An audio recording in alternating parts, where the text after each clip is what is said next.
श्री वृंदावन की जय। हरि ओम तत्सत। श्रीमते रामचंद्राय नमः।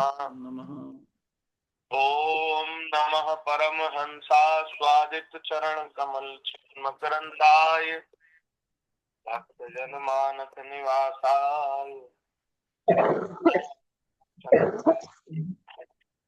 कृष्णाय वासुदेवाय हरे परमात्मने प्रणतक्लेशनाशाय गोविंदाय नमो नमः।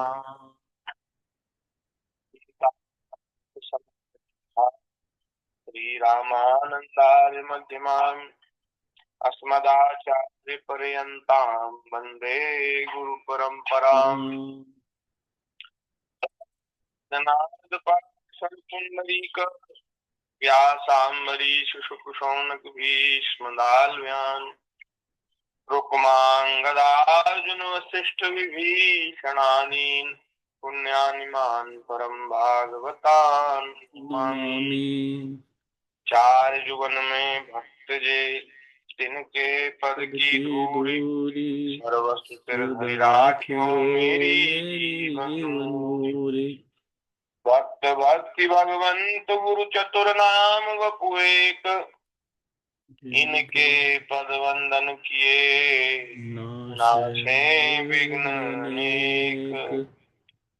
श्री राम जय जय राम। श्री राम जय जय राम। श्री राम जय जय राम। श्री राम जय जय राम। श्री राम जय जय राम। श्री राम जय जय राम। श्री राम जय जय राम। श्री राम जय जय राम। सीता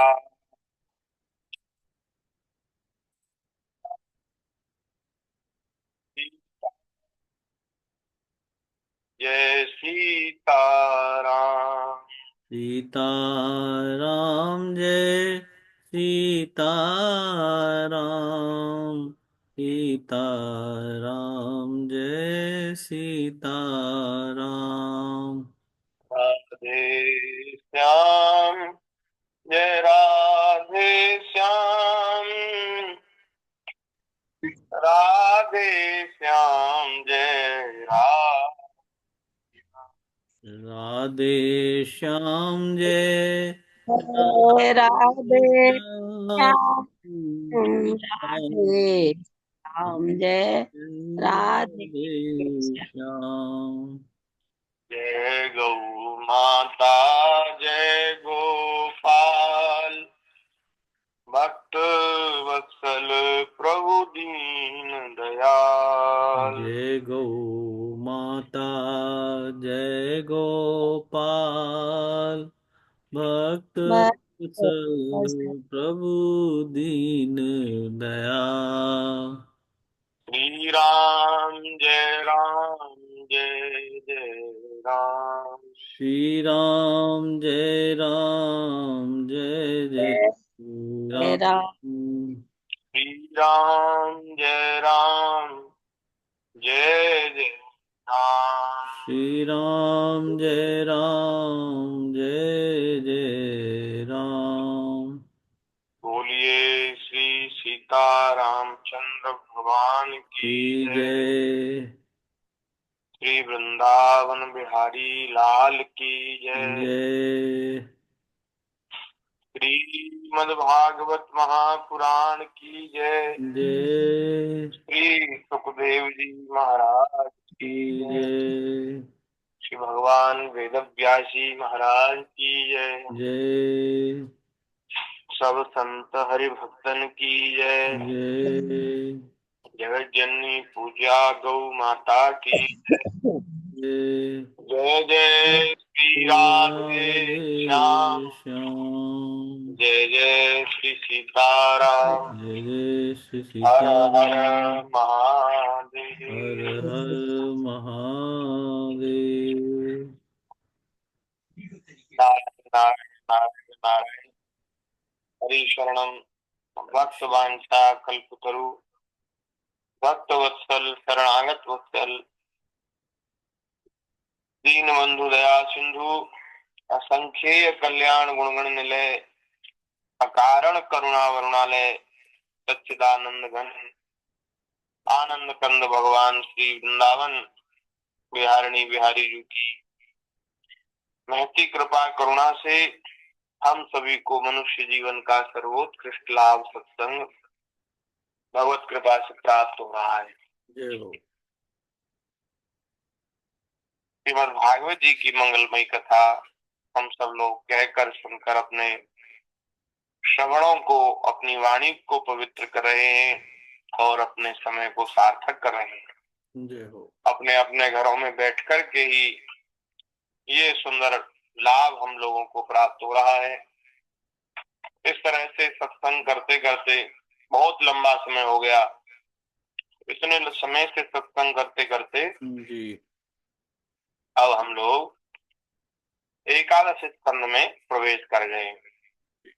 कल पहले अध्याय की चर्चा हुई थी, आज दूसरे अध्याय की चर्चा। बड़ा सुंदर प्रकरण है, बहुत सुंदर कथाएं हैं।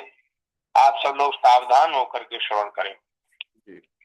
दूसरे अध्याय में सुखदेव जी महाराज कहते हैं कि हे परीक्षित, द्वारिका में भगवान श्री कृष्ण विराजमान है अपने परिजन अपने कुटुंब के सहित।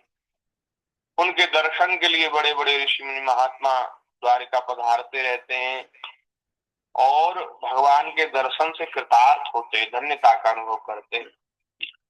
इसी श्रृंखला में श्री नारद जी महाराज वे भगवान की लीला के, भगवान के नाम के कीर्तन के बड़े प्रेमी हैं। तो वे भगवान की लीला का दर्शन करने के लिए बार बार द्वारिका में आते थे और द्वारिका में उनको जो शाप लगा, नारद जी को जो शाप लगा है, दक्ष प्रजापति ने शाप दिया है कि वे एक जगह ज्यादा देर ठहर नहीं सकते, 2 घड़ी से ज्यादा कहीं ठहर नहीं सकते। तो वो द्वारिका में आने से वो शाप भी बाधित हो जाता है, वो शाप का प्रभाव नहीं रहता। तो नारद जी यहाँ द्वारिका में खूब रहते हैं, विराजते हैं। तो सुखदेव जी महाराज बड़ी सुंदर बात कह रहे हैं कि हे परीक्षित, हे राजन, ऐसा कौन प्राणी है,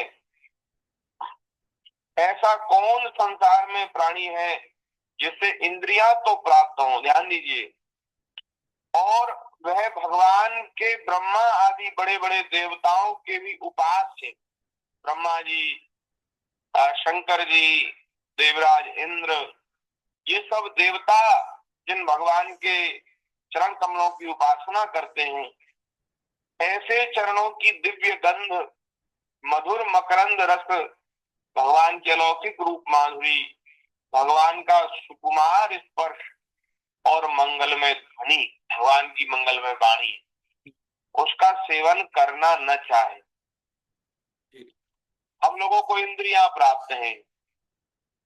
इंद्रियां कौन कौन प्राप्त हैं? नेत्र प्राप्त हैं, कान प्राप्त हैं, नेत्र कान नासिका और महाराज त्वचा, त्वचा और ये रसन इंद्रिय, ये सब इंद्रिया ही तो हैं।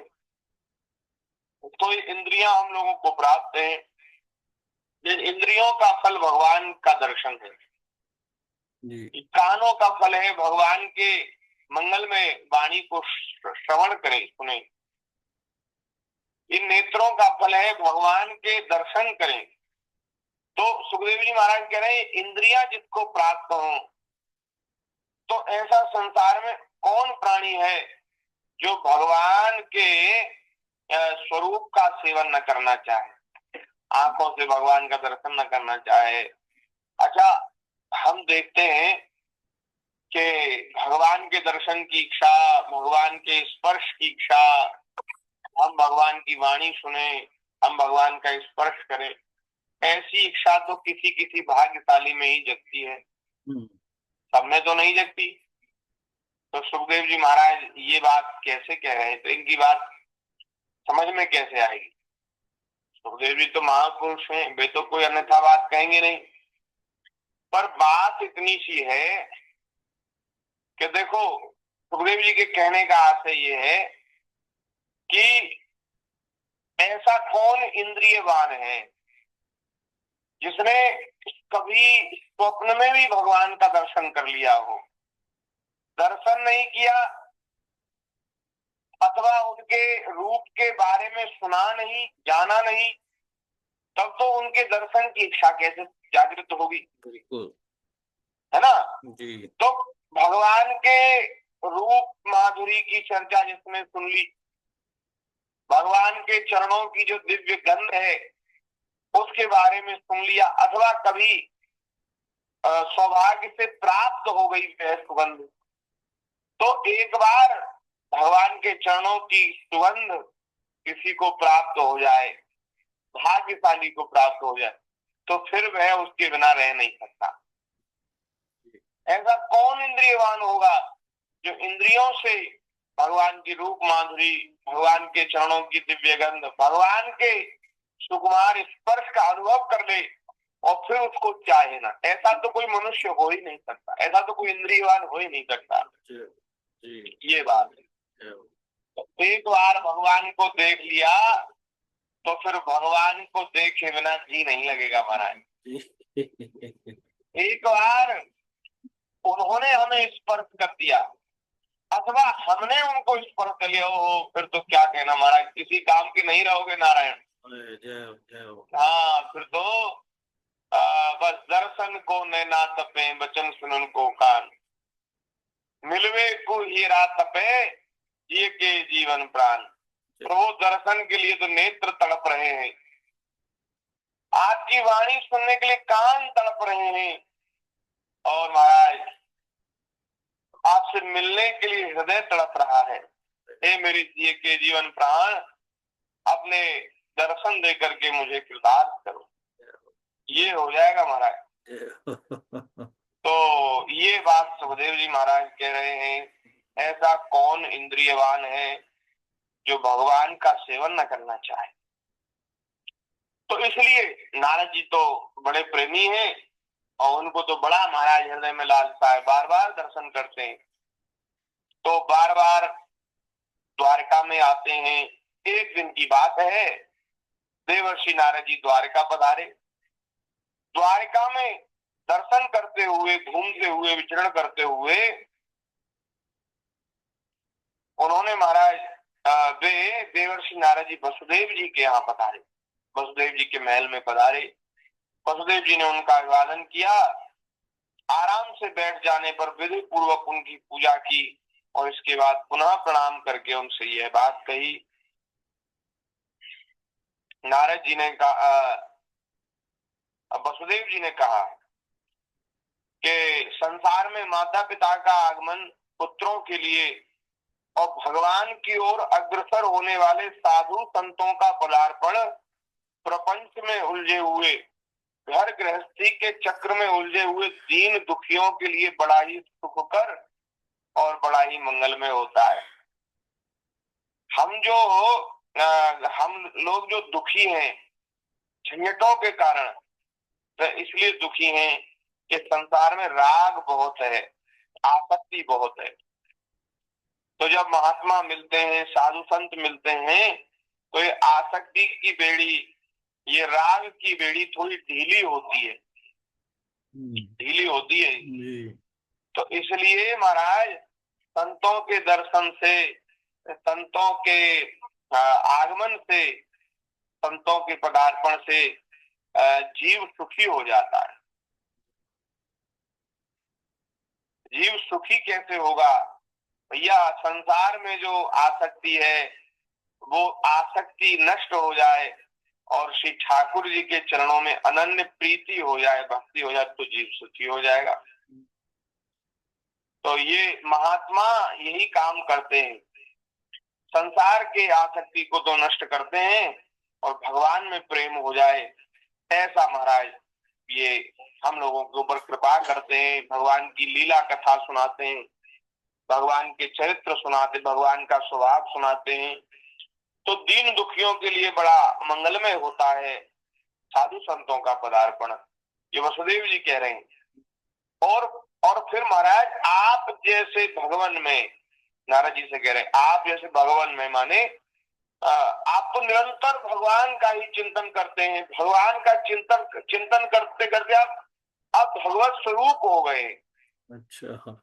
आपका चलना फिरना तो समस्त प्राणियों के कल्याण के लिए होता है। महाराज आप तो एक कदम धरती पर चले, कोई ऐसे महात्मा, नारद जी के जैसे महात्मा, तो महाराज असंख्य जीवों का कल्याण हो जाए। आप कुछ अपनी वाणी से बोल दें तो कितने जीवों का कल्याण हो जाए। आप किसी का स्पर्श कर दें तो महाराज जीवों का कल्याण हो जाए। ऐसे नारद जी महाराज। तो आप जो हमारे घर कृपा करके पधारे हैं, हम अपने सौभाग्य की सराहना कैसे करें। हम बहुत भाग्यशाली हैं, हम तो आज धन्य हो गए आपका दर्शन करके। आप जो भगवत प्रेमी पुरुष हैं, जिनका हृदय प्राण जीवन सब कुछ भगवान में हो गया है, उनकी प्रत्येक चेष्टा समस्त प्राणियों के कल्याण के लिए होती है। लोग कहते हैं ना साधु संत क्या करते हैं दुनिया के लिए, समाज के लिए। अरे क्या नहीं करते, वो जीते ही संसार के लिए महाराज, सांस भी संसार के लिए लेते हैं। जीवों का कल्याण हो, सबका मंगल हो, सबका हित हो। तो देखो संत किसे कहते हैं, जिसके मन में परोपकार की भावना कूट कूट के भरी हो, उसी को संत कहते हैं। जो मन वाणी क्रिया से परोपकार ही करते हैं, दूसरे का भला करते हैं, उन्हीं को संत कहते हैं। पर उपकार वचन मन काया, संत सहज स्वभाव रघुराया।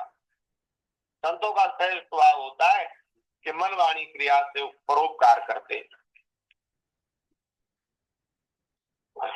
संतों की प्रत्येक चेष्टा, आप जैसे भगवत स्वरूप महात्माओं की प्रत्येक चेष्टा सारे संसार के कल्याण के लिए होती है। हम लोग तो केवल अपने लिए जी रहे हैं, अपने लिए ही धंधा कर रहे हैं, काम कर रहे हैं, अपने लिए ही पुरुषार्थ कर रहे हैं, अपने लिए ही जग रहे हैं, अपने लिए ही सो रहे हैं। लेकिन संतों का जगना सोना, खाना पीना, उठना बैठना, चलना फिरना, ये समस्त प्राणियों के हित के लिए होता है। वाह महाराज, क्या बता मैं, इतनी बढ़िया बात है। श्री हनुमान साथ पोदार जी महाराज, आप उनका चरित्र पढ़िए, आप उनके चरित्र में पाएंगे कि उन्होंने अपने जीवन में कितना कठिन परिश्रम किया और उस परिश्रम को करके इस संसार का कितना बड़ा भला किया। ऐसे महापुरुष महाराज गीता प्रेस के आदि संपादक, गीता प्रेस की स्थापना जब हुई तो उसके बाद से ही उन्होंने सारा कार्यभार संभाला। और महाराज रामचरितमानस, श्रीमद् भागवत और श्री महाभारत, अष्टादश पुराण, उप पुराण और भी न जाने कितने ग्रंथ, कितने संतों की वाणियां उन्होंने अपने हाथ से सबका संशोधन किया और उनको प्रकाशित कराया। वे महात्मा रात में सोते तो इसलिए सोते कि सवेरे जल्दी उठ करके गीता प्रेस का कार्य करना है, और सवेरे उठ करके अपना नित्य नियम करके गीता प्रेस के कार्य में लग जाते। और महाराज लोग आने जाने वाले लोगों से मिलना, सद्व्यवहार करना, ये तो ऐसे ऐसे चरित्र है हमारा। उनके पास कोई पहुंच जाता ना कि बाबूजी हमें कुछ रुपए की जरूरत है, तो बाबूजी ये नहीं पूछते कि क्यों जरूरत है, क्या करोगे, क्या जरूरत, बाबूजी दे देते। उनके पास रहने वाले लोग कहते कि बाबूजी ये तो आपको बार बार ठग ले जाता है व्यक्ति। तो बाबूजी कहते मुझे कोई ठग नहीं सकता। बाबूजी कहते मुझे कोई ठग नहीं सकता, इसका कुछ बकाया रह गया होगा मेरे ऊपर, उसको लेने बार बार आता है। तब तक ये मानेगा नहीं, और जिस दिन इसका पूरा हो जाएगा लेना, ये उस दिन के बाद आएगा नहीं, देख लेना। ऐसा कहते सब बाबूजी। और बाबूजी जानते कि बहाना बना करके सब आते हैं। तो महाराज एक बाबूजी के ही उपासक हैं, और वो बता रहे थे मुझे कि बाबूजी ने अपने हाथ से कितना धन दिया लोगों को। बोले इसका हिसाब किताब किसी ने लगाया तो महाराज आज से सन 92 में तो बाबूजी अपनी लीला को तिरोहित करके चले गए, 92 में। उससे पहले महाराज कितने करोड़ रुपया का हिसाब बना, अब मुझे संख्या याद नहीं है, मतलब करोड़ों रुपया उन्होंने अपने हाथ से दान दिया। दान क्या करें, सेवा करें, वो तो बाबूजी तो सोचते थे कि इनका बकाया है उसको लेने आते हैं। हाँ, इतना करोड़। और अब तो महाराज अब तो करोड़ भी कम हो गया है, पहले तो करोड़ बहुत होते थे। करोड़ तो आज भी ज्यादा है, लाख 2 लाख तो कम है, लेकिन करोड़ तो आज भी बहुत होते हैं। तो उस समय उन्होंने इतना रुपया दूसरों को दिया अपने हाथ। और कोई सेठ साहूकार थोड़ी थे, ऐसे सामान्य व्यक्ति थे, और इतनी बड़ी सेवा उन्होंने अपने जीवन में करी।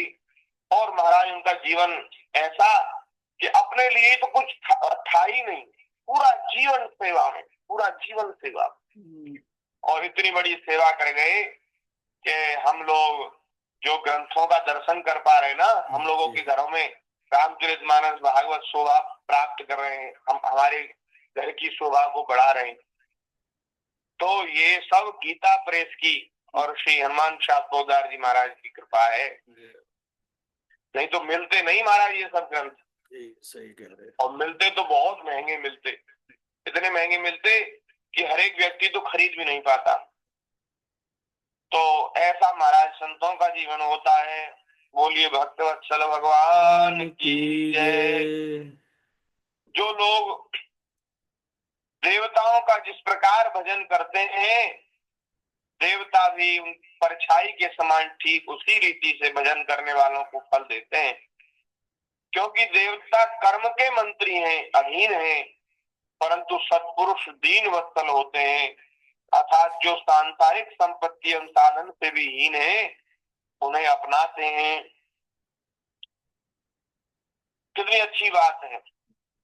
देवताओं की तो जैसी कोई सेवा कर दे, इसका मतलब ये है कि जितना आप मीठा डालोगे खीर में, खीर उतनी मीठी होगी, जितना गुड़ डालोगे उतनी मीठी होगी। देवताओं की आप जितनी सेवा कर दोगे, जैसी सेवा कर दोगे, देवता भी उसी प्रकार फल देने वाले। लेकिन महात्मा कैसे होते हैं, संत कैसे होते हैं? संत होते हैं दीन वत्सल, दीनहीन, जिसके पास कुछ नहीं है, देने के लिए कुछ नहीं, सेवा करने के लिए कुछ नहीं, ऐसे महाराज सांसारिक संपत्ति एवं साधनों से जो हीन है उनको अपनाते हैं, उनको उनके ऊपर कृपा करते हैं, उनका भला करते हैं। एक महाराज हमारे पूज्य श्री भक्तमाली जी का चरित्र है, मंगलमय चरित्र। दिल्ली की मुख्यमंत्री रही उमा भारती। दिल्ली की मुख्यमंत्री रही है कभी उमा भारती? नहीं, मेरे हिसाब से तो नहीं। नहीं रही? मुख्यमंत्री नहीं रहेंगी, लेकिन किसी बड़े पद पर थी, मंत्री थी। तो उमा भारती मंत्री थी दिल्ली में, और महाराज उन्होंने हमारे पूज्य दादा गुरुदेव को कहा कथा कहने के लिए, कि भक्तमाली जी से कहा कि आप हमारे यहाँ कथा सुना जाइए। तो भक्तमाली जी ने ना हाँ कहा ना कहा, उन्होंने पत्र लिखकर भिजवाया था किसी के हाथ, तो उन्होंने कोई जवाब नहीं दिया। फिर कुछ समय बाद एक गांव का गरीब व्यक्ति, उसने एक चिट्ठी लिखकर भेजी भक्तमाली जी के पास कि सरकार हमें इस तिथि में, इस तारीख में आप कथा सुना जाइए। तो जो तारीख उसने लिखी थी उसी तारीख में उन्होंने उमा भारती जी ने लिखी थी चिट्ठी कि उसी तारीख में आप सुनाओ। तो आप सोचिए, भक्तमाली जी ने उनको पत्र लिखकर मना कर दिया। क्या मुझे तो एक व्यक्ति ने कथा सुनाने के लिए वो कर दिया है, निमंत्रित कर दिया है, आपको तो बहुत अच्छे अच्छे प्रवक्ता मिल जाएंगे कथा सुनाने वाले, लेकिन वो गरीब व्यक्ति है, उसको जल्दी से कोई नहीं मिलेगा। इसलिए मैंने तो वहां जाने का निश्चय किया है। जय हो, जय हो। महाराज वो धनी मानी बड़ी वो तो मंत्री थी, इतने ऊंचे पद पर प्रतिष्ठित थी, उनसे मना कर दिया। और एक गरीब व्यक्ति के यहाँ कथा सुनाने में, जिसके पास कुछ नहीं था। फिर हमारे गुरुदेव सुनाते हैं कि महाराज जी वहां हमने पूछा महाराज जी से कितनी दक्षिणा मिली। तो महाराज जी बोले कि महाराज जब कथा पूरी हो गई तो पंचायत हुई। तो पंचायत में पंचों ने उससे पूछा कि तुम्हारे पास कितना रुपया है, कितनी दक्षिणा दोगे पंडित जी को, व्यास जी को। तो उन्होंने कहा कि महाराज अभी मैंने फसल काट के बेची है, तो मेरे पास पुरानी बात है। तो बोले मेरे पास 1500 रुपया है। 1500 रुपया है तो उसमें से भंडारा भी करना है। तो बोले व्यास जी को कितना दें। तो बोले मैंने विचार किया है कि 500 रुपया तो दक्षिणा व्यास जी को और 1800 रुपये में भंडारा हो जाएगा, ऐसा विचार उसने बनाया। तो बोले 500 रुपया ज्यादा है, 500 रुपया ज्यादा है। पंचों ने कहा 200 रुपया दे व्यास जी को। ये उस बहुत समय की घटना है, लगभग 50 साल पुरानी घटना होगी, 40-50 साल पुरानी। तो पहले पैसों का कहाँ व्यवहार होता था महाराज, पैसा नहीं चलते थे पहले। तो महाराज कुछ अन्न हो जाता था किसानों के यहाँ, तो कुछ गेहूं चावल दाल कुछ रख देते थे व्यास जी को, और कुछ 1-2 रुपया दक्षिणा दे करके जय सिया राम। तो महाराज इतनी इतनी दक्षिणा, और वो महाराज जी बोले कि वो किराया भाड़ा में ही खर्च हो गई, हमें कुछ उसमें कुछ नहीं बचा फिर वो। तो कथा कोई महाराज पैसा कमाने का जरिया थोड़ी है। कथा तो अपने कल्याण के लिए और दूसरों के कल्याण के लिए कही जाती है, सुनी जाती है और सुनाई जाती है। तो ऐसे महापुरुष होते हैं जो दीनहीनों पर कृपा करते हैं, उन्हें अपनाते हैं। वसुदेव जी ने कहा कि ब्राह्मण आपके शुभागमन और शुभ दर्शन से ही हम कृतकृत्य हो गए हैं, तथापि आपसे उन धर्मों के साधनों के संबंध में हम प्रश्न कर रहे हैं जिनको मनुष्य श्रद्धा से सुन भर ले तो इस सब ओर से भयदायक संसार से मुक्त हो जाए। सुनने मात्र से जो जीव को सुखी कर दें, सारे भय से सारे दुख से मुक्त कर दें, ऐसे धर्म भागवत धर्मों की चर्चा आप हमें सुनाइए। पहले जन्म में मैंने मुक्ति देने वाले भगवान की आराधना तो की थी, परंतु इसलिए नहीं कि मुझे मुक्ति मिले। मैं तो मेरी आराधना का उद्देश्य ये था कि वे मुझे पुत्र रूप में प्राप्त हो। तो इसलिए अब बोले महाराज अब तो मेरी वह मनोरथ भी पूरा हो गया, तो अब आप मुझे ऐसा उपदेश दीजिए जिससे मैं इस संसार से मुक्त हो जाऊं। ये जो संसार है इसमें दुख भी सुख का विचित्र रूप धारण करके सामने आते हैं। महाराज ऐसे लगते हैं दुख के सुख हैं, ऐसा महाराज भेष बदल करके आता, हम उनको पहचान नहीं पाते और उनके चक्कर में पड़कर दुखी हो जाते। तो ऐसा ये मोहित करने वाला संसार, इस संसार सागर से मुक्त हो जाऊं, आप कृपा करके आप ऐसी कृपा करिए हमारे ऊपर। तो सुखदेव जी महाराज कहते हैं कि हे राजन, वसुदेव जी ने भगवान के गुण और भगवान की लीला के श्रवण के अभिप्राय से यह प्रश्न किया था।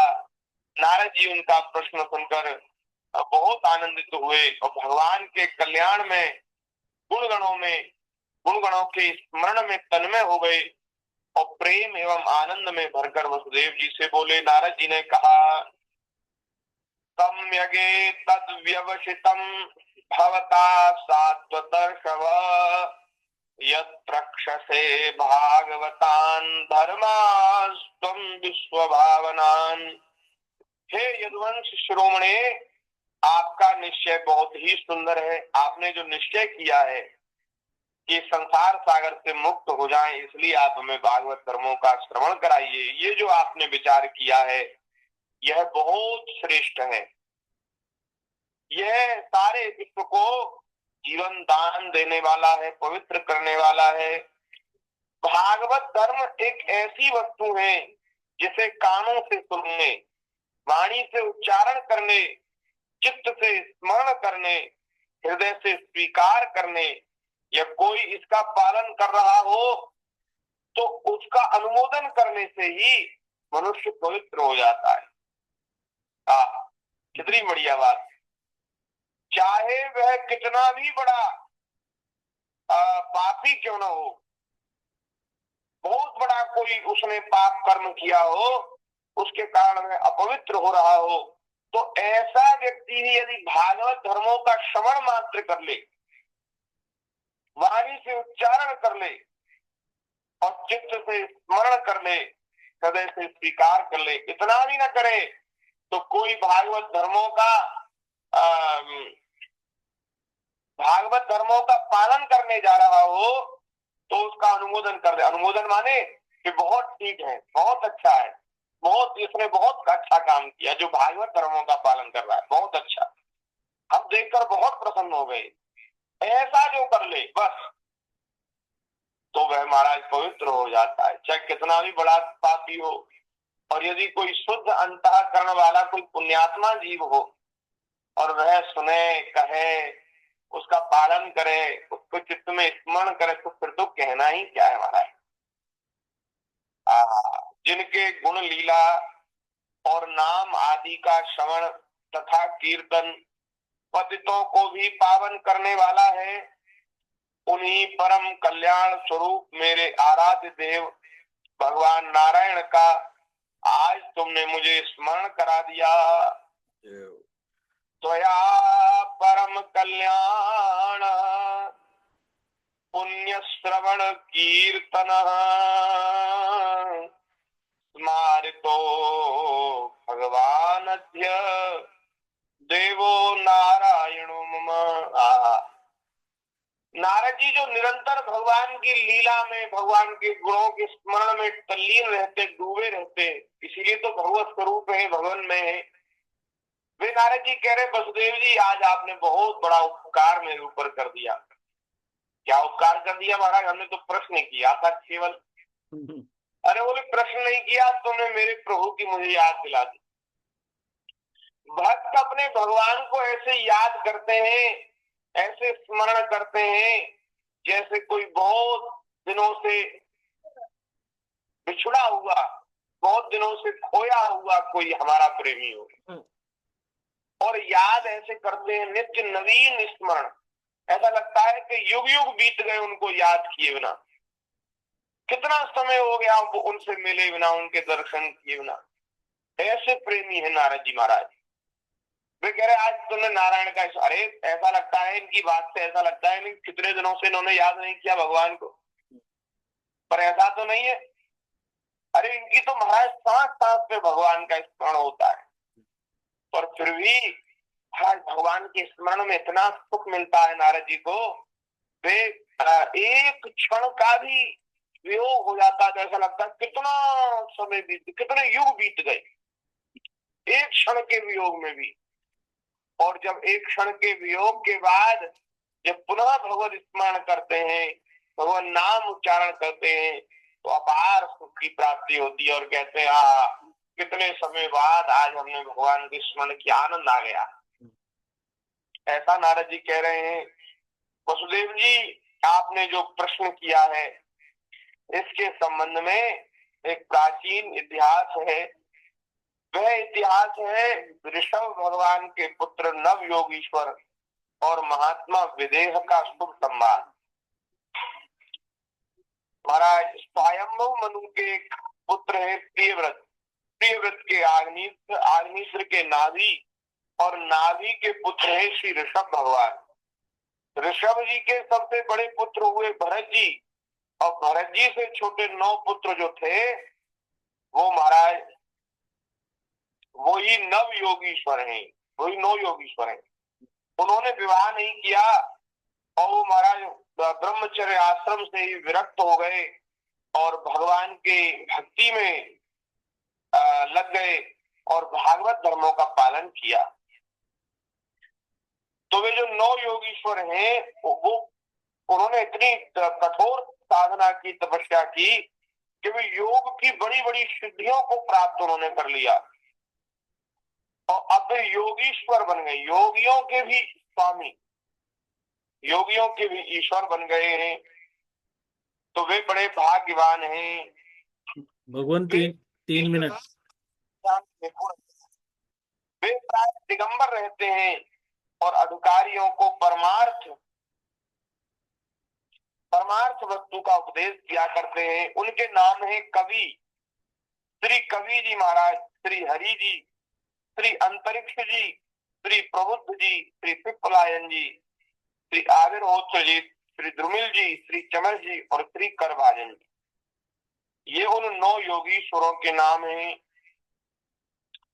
महाराज ये सारे संसार को भगवत रूप समझते हुए और पृथ्वी पर स्वच्छंद विचरण करते रहते हैं। इनके लिए कहीं भी रोक टोक नहीं। ये चाहे तो स्वर्ग में चले जाए, इनका मन करे तो ब्रह्मलोक में चले जाए, सत्यलोक में, तपलोक में चले जाएं और जल लोक में, महर लोक में चले जाएं। इनका मन करे तो वैकुंठ में पहुंच जाएं, भगवान के धाम में पहुंच जाएं, ये कहीं भी जा सकते हैं। इनको कहीं रोक टोक नहीं है। भगवान 2 मिनट। जी, ये सब जीवन मुक्त हैं। एक बार की बात है, ये महात्मा इस भारतवर्ष में विचरण कर रहे थे और